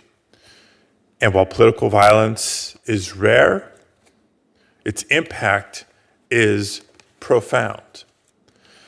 Now, I want to ask a question specifically in the context of threats and intimidation that becomes aimed at public officials. And those are more than just personal attacks. They're attempts to make people too afraid to serve. We've seen that danger spread not just from members of Congress and state officials, local elected officials, but to judges and election workers now too. Now, protecting those who uphold our democratic system should not be controversial. Mr. Braniff, what does current research show about the surge in threats to members of Congress since 2017, and how can Congress strengthen threat assessment capacity without chilling legitimate speech? Thank you, Senator. Individuals who wind up fixating on elected officials or the integrity of our election system are clearly espousing anti-democratic sentiment, right? And often those are observable, right? These individuals leak their intent or express things that others can pick up on. So in other contexts, 80% of school shooters leak their intent. About 50% of mass casualty attackers leak their intent.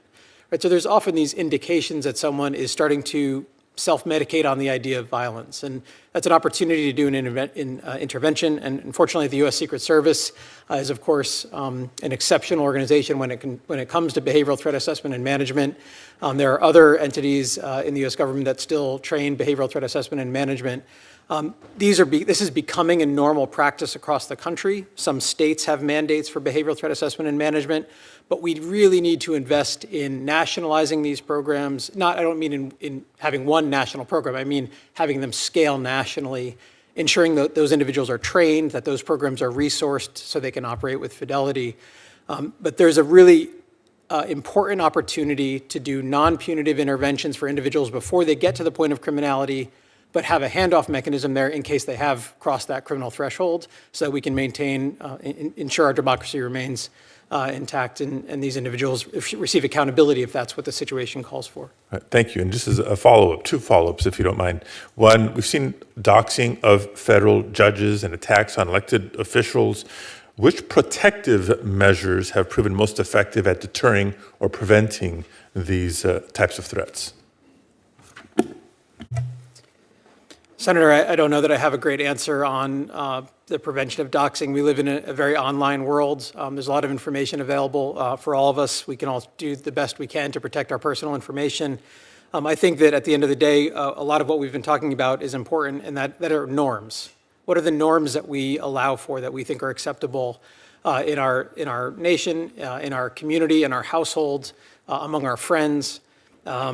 Norms actually really do matter. Norms and culture shape behaviors. And we right now are really struggling with the power that the online world gives us without a lot of norms that work against our worst impulses. Thank you. And one question for Mr. Hodges, and again, appreciate your service and all you've been through and your willingness to be here today. Based on your experience, Mr. Hodges, what operational or resource gaps must be addressed to safeguard democratic processes and better protect public servants?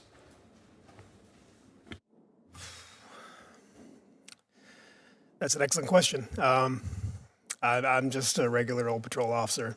I'm not in the meetings of management. I don't have the bird's eye view. I don't know. I don't know what resources we can dedicate to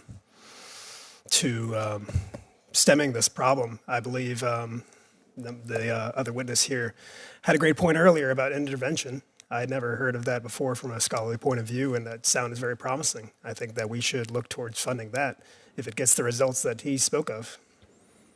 Right. Thank you. And I know my time is up, Mr. Chairman. I just offer and invite in closing that we as members of the committee, members of the Senate, as an entire body can do a whole lot of good by leading by example. Thank you. Senator Hawley. Thank you very much, Mr. Chairman. Thanks for calling this hearing on such an important topic. Sadly, it's very, very timely. Mr. Braniff, can I just start with you? Actually, just want to follow up on something you were just saying to Senator Padilla. So I wasn't quite clear from your answer to him. You're anti-doxing or pro-doxing? Anti-doxing, Senator. So, and you were talking about norms, that we're struggling with norms now around the internet and what is public and what not. Did I hear that correctly? Yes, Senator. So what would you say about elected officials who are actively doxing federal law enforcement agents? Senator, I'd say that's problematic behavior. Yeah, I'm glad to hear you say that. Well, let's just be a little more specific. The doxing of ICE agents, the doxing of Border Patrol agents that elected members of Congress have engaged in. Do you think that's a norm that ought to be encouraged? No, Senator. Would you condemn it here today? I condemn anti-democratic behavior that puts individuals at risk when there are alternatives. Well, I'm sorry, what does that mean? Does that mean no, not really, or what? You're saying it's wrong to dox these people or not?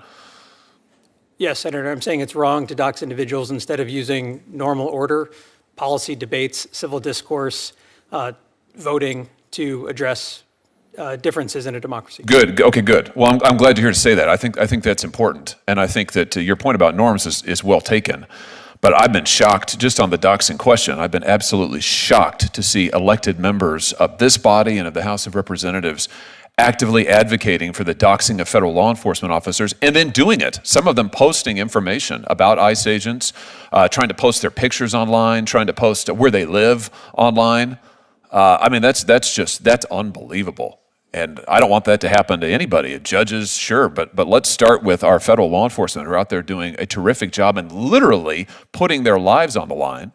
I think of our brave police officers, there's some in this room here who currently are not getting paid, by the way.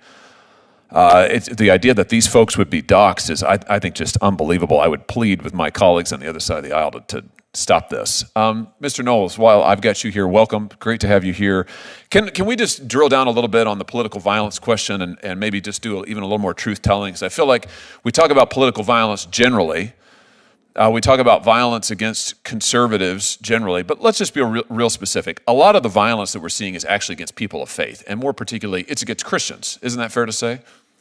That's certainly fair to say, Senator. I mean, Charlie Kirk, what he said just a month before his death, and I heard it, he said it to me. I mean, Charlie was a friend. I knew him for almost a decade before his assassination. What he said was the legacy he wanted to leave was a legacy of faith. What he wanted to be known for was his faith in Jesus Christ. And I thought he was just incredibly bold about saying that publicly all the time. You know, when he could be talking about politics, and sure, he talked a lot of politics, of course, but what he really talked about was his faith. And you can't tell me that did not play into the reason that he was killed. Let's look at some numbers, though. Here's the Center for Religious Liberty. These are some recent stats. The most recent stats that we have for the year 2024, 415 separately reported instances of acts of violence against churches in the United States. We're talking now about arson, bomb threats, firearm incidents, and shootings, as well as vandalism more broadly. The Biden administration prosecuted about 0 of these particular threats in their time in office. What do you think it says that we're seeing this massive uptick in violence against people of faith, against Christians? I mean, what's the reason for this, do you think? Cardinal Manning wisely observed that all human conflict ultimately is theological. A lot of our big policy debates in recent years have really been anthropological and religious in nature. What is a man? What is a woman? These kinds of questions. And there is no doubt, Senator, that the attacks, widespread and increasing, on churches has been underreported and ignored in some cases entirely. You know, there's been a lot of dispute over where the violence lies, on the left or on the right. And we've observed, now it seems, I think, indisputable that it's mostly on the left. But in earlier years, it has been observed that a lot of incidents just don't appear on the registers. And 2 of the most prominent that come to my mind recently, the Covenant school shooting, in which a trans-identifying killer massacred Christian children when they were at school, and of course the Annunciation school shooting, another coincidentally trans-identifying shooter, killing school children. The fact that these were shootings related to churches, related to faith, is no coincidence at all. And the fact that Charlie Kirk said that what he most wanted to be remembered for was his faith is no coincidence either. He was absolutely right, and that's the heart of the matter. Let me, I'm almost done, Mr. Chairman. I know my time is nearly at an end, but I just want to press on this point. What message do you think it sends, Mr. Knowles, when our own government implicitly encourages this kind of anti-Christian animus? And I'm thinking in particular of the infamous FBI memo in which the Biden DOJ and FBI attempted to recruit informants into Catholic parishes, in particular traditional Latin Mass Catholic parishes. This is our government now effectively telling the world, you know, we think these believers are kind of crazy. I mean, we think they need to be spied on. These people need to be watched. You know, we need informants in the choir. We need them in the pews. We need them at Mass on every Sunday. What kind of a message do you think that sends when our own government is attempting to spy on people of faith and put spies into pews in churches? 4 words, Senator. The message is, don't go to church. And coincidentally, I'm here today to testify about this event at the University of Pittsburgh when Antifa threw an explosive during one of my events. The FBI reached out to me afterward. They asked if I would speak, and I said no, because the story had just come out that the FBI had been infiltrating Catholic parishes under the Biden administration. We know that the DOJ had been prosecuting nuns, had been going after pro-lifers, had been going after Christians broadly, and I couldn't take that risk. A damning fact about how our government has operated and the position of Christians in the United States. I just want to leave everybody in the room and watching this with one more picture of Mark Houck. Speaking of pro-lifers, Mark Houck is a devout Christian. He believes in the right to life of every American. Here he is with his beautiful family. Our own government sent an FBI SWAT team to this man's door at 5 in the morning to arrest him with guns drawn in front of his children. He was later acquitted, I might add. They charged him with ridiculous crimes that would amounted to essentially praying in front of an abortion clinic. I think it's time for our government to do some soul searching. You talk about soul searching that needs to go on. How about the fact that our own government in the last 4 years used the FBI against pro-lifers, used the FBI against Christian parents, attempted to recruit spies into Catholic churches? When our government is doing this, is it any surprise that we see deranged lunatics out there shooting people like Charlie Kirk? Thank you, Mr. Chairman. Senator Cruz. Thank you, Mr. Chairman. Welcome to each of the witnesses. Mr. Knowles, welcome to the swamp. I will say I'm very confused being in a room with you and there are no cigars and no scotch. I cannot recall the last time that transpired. I appreciate the testimony of everyone here. The topic we're considering is, I think, of exceptional importance. There is an epidemic of politically motivated violence. And the politically motivated violence in this country is overwhelmingly emanating from the left. We saw that during the Black Lives Matter and Antifa riots across the country as cities across America burned. We saw that during the anti-Semitic protests on college campuses, as Jewish students in particular were threatened and feared for their lives. We saw that with the pro-open border riots in Los Angeles and other cities. And we saw that tragically with the murder of Charlie Kirk, someone who was a good friend to many of us and an extraordinary leader. Mr. Knowles, you too were targeted on a college campus. What does it say about the state of our universities that holding a debate on a public campus now requires police barricades, bomb squads, and body armor? My question is, what are the universities for? Aren't the universities for educating students? Aren't the universities for pursuing truth? If the universities are not advancing those goals, as manifestly they are not, then I think we need to strongly consider defunding those universities. I think we need to strongly consider not sending our children to those universities because they have been perverted against their very purpose. And this is so apparent in much of the left-wing discourse. To me, it seems, hearing even mainstream Democrats on this, that for them, their violence is speech and our speech is violence. There was no more gracious or generous or charitable debater on college campuses than Charlie Kirk. He always endeavored to hear out the other side, to steelman their arguments, to give them the benefit of the doubt, and he was killed for it. He was killed for ideological reasons, and that has to be an inflection point. And as far as I'm concerned, if the universities and the political order cannot shore up a healthy marketplace for debate, they're useless. Look, I think you are absolutely right. I think our universities are failing profoundly in that regard.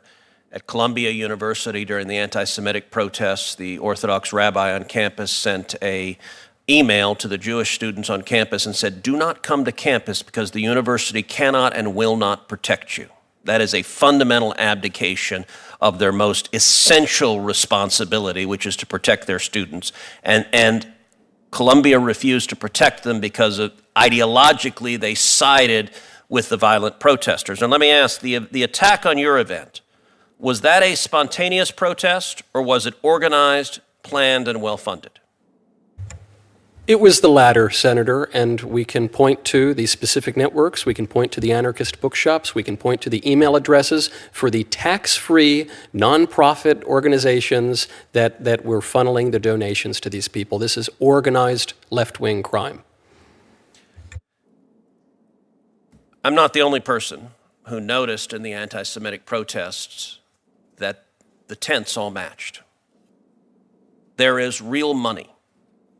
There is real money, and it is many of the same networks, unfortunately, whether they are open border radicals, whether they are anti-capitalist communists, whether they are jihadists. The funding is steady and significant.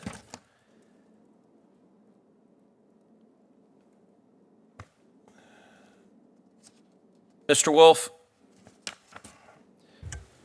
in 2020, under your leadership, DHS officers stood on the front lines in Portland, facing more than 100 consecutive nights of siege against the Marco Hatfield Federal Courthouse. Officers were assaulted with commercial-grade fireworks, lasers, and Molotov cocktails. Were those random outbursts, or were they coordinated, resourced operations with strategy, logistics, and financing behind them? Oh, without a doubt, Senator, they were coordinated.